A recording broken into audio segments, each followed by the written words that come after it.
Oh man, now I'm hyped. I'm hyped for Overlord. Overlord's amazing. So hey guys, it's Shinigami Sam here to review Overlord episode 4. And Ains all down, he's just a freaking beast. Everything. This is what I loved about this episode. By the end of this episode, I've kind of realized what this series is going to be like, and especially why it's called Overlord and all this kind of stuff. So this episode pretty much it was just freaking awesome. It was pretty much like a battle, you could say, this whole episode, because you see what's his name? Something Stranov, the head warrior. He's fighting against those guys. He's fighting against the theocracy, the slain theocracy. And then obviously he swaps places, and then freaking Einzelgaun, he comes in and just wrecks everyone. So it's pretty beast to see. This is what I love. So this pretty much in this episode, it was pretty much demonstrating but of course it was demonstrating Einzelgaun's power. And it was also explaining like the hatred between the two empires. And I wrote some stuff down because I probably would have forgotten. So wait, I'm just trying to find it. While I'm talking, I can find it. So we know stuff about like the Nazarak and all this kind of stuff. And while I was watching this episode, I was really curious, and I was curious why is Einzelgaun, why is Lord Momonga, why is he like helping people, why is he doing such an effort?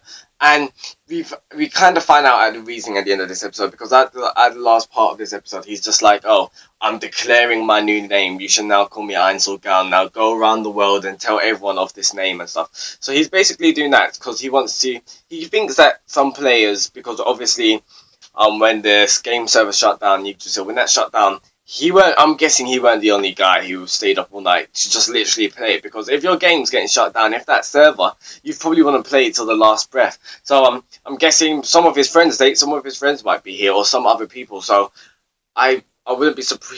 He's making this name known, Einzelgaun, because it's a guild. He was a guild member. That username in the game, it was well known. So if he's trying to make he's trying to make the name well known in this world. So if there are any surviving players, or if there are any existing people that were from the game, if they're living in this world now, then they'll know, oh, like, yeah, there's more of me, let's go and find these guys out. So we know that Overlord, obviously the title of this name is Overlord, and you'd first think that this series kind of be of just like tyranny and kind of dictator and all that kind of role of war and every kind of thing. But the reason why it's called Overlord is, yes, he will possibly become an Overlord at the end of the series, like, it's foreshadowing his title, but I do believe that he's doing it for all the right reasons, because he's still human, even though we see in this episode and in the previous episode, we're seeing him lose a bit of his humanity, like the emotions which make him human, like, I think it was in the last episode when he squeezed the guy's heart, he didn't even flinch, and when he was killing everyone, like, he weren't even, like, shocked or anything. So we do know, his humanity is changing. Something's changing inside him. We do know that. Like, it might be a metamorphosis, like a mentality is getting switched. But in this chapter, we see more compassion, especially because he was like to the guy. He was just like, "Yeah, I'm gonna kill you with all pain and everything." And he was like, "Futile. Like your resistance is futile. You shall be killed mercilessly," and all that kind of stuff. But we find out at the end of the episode that he spared it, and I believe he also gave them an item. So we do know that obviously, he still kept his humanity is still there.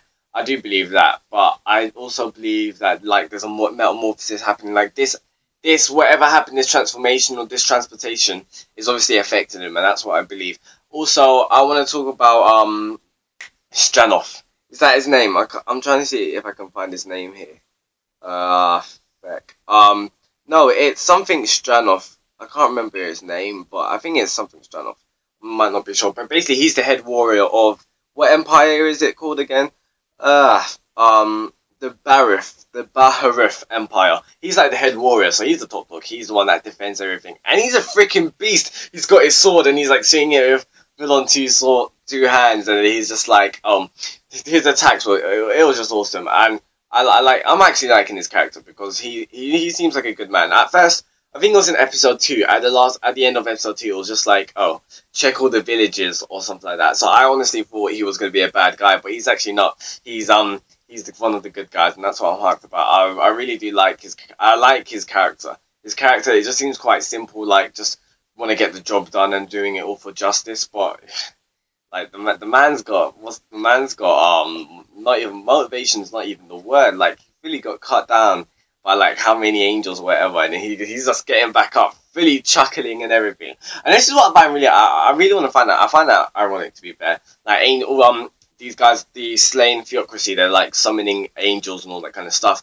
And like it's extremely ironic because these people are just killing people. They were trying to kill Stranoff mercilessly, and they were trying to take out freaking Ainsulgan. So what I want to talk about is I'm really curious, how did they manage to get their spells and all this kind of stuff, because we find out that this is what Ainsulgan said. He said that these magic casts, these angels and all these kind of stuff, what the slain theocracy are using, it comes from Yggdrasil. And obviously, I do not know how they managed to come across it. I'm guessing when the game server closed, due to the game server closed, that's because Nazareth, which was in the game Yggdrasil, it merged into a new world, which is a pre-existing world of like all those villages and all the empires and all that kind of stuff. So I'm really confused how did all these like magic casts and spells manage to get like thrown into the real world as well. So it's probably got to do when the server crashed down. I really want to know what happened when that server crashed down.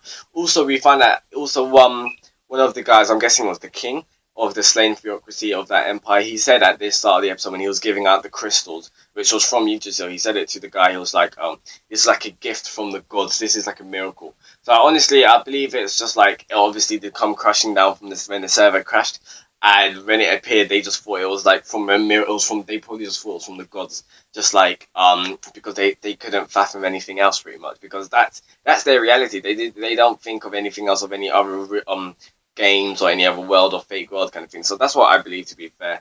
But freaking episode was beast. We see Albedo finally fight. She's a beast, and I was just like, damn. Yeah, I said it in the previous episode. I swear, you don't want to get on Albedo's bad side. If you fully tick off, the thing is, you can fully like piss off, and you can basically take the mick out of Ainsulgan, and you probably won't do anything.